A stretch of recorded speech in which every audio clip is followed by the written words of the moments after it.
Ang totoo kasi, yung mga taong sumusulong doon sa resolution, yung mga senador na gustong ipatigil itong impeachment, ang totoo, alam nila sa sarili nila na walang lusot at guilty nga itong si Sara Duterte. Sige, kung lamang kayo sa bilang, mapapanood yan ng buong mundo ng taong bayan at siguradong huhusgahan din ng taong bayan, hindi lang si Sara Duterte, pati kayong mga senador na una pa lang ay bias or may desisyon na i-acquit etong si Sara Duterte. Yun yung masaklap.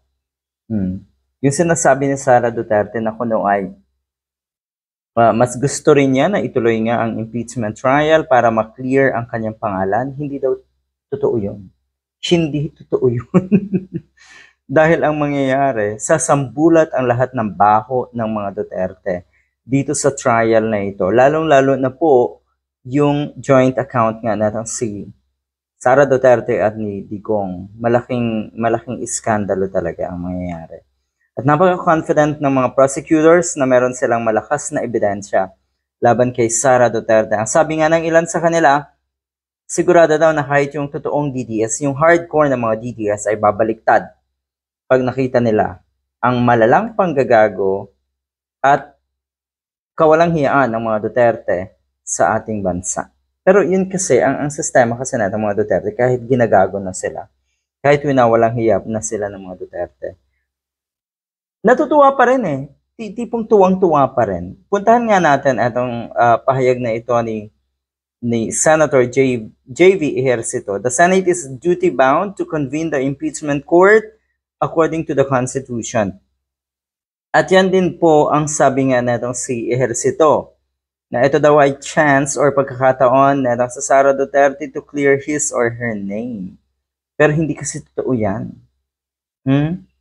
Umaasa rin daw ang senador na agad na madesisyonan ang proseso upang kung ano man ang maging hatol ng mga senador ay dapat tanggapin ito ng mga mamamayan para makabalik sa normal ang kanilang pamumuhay.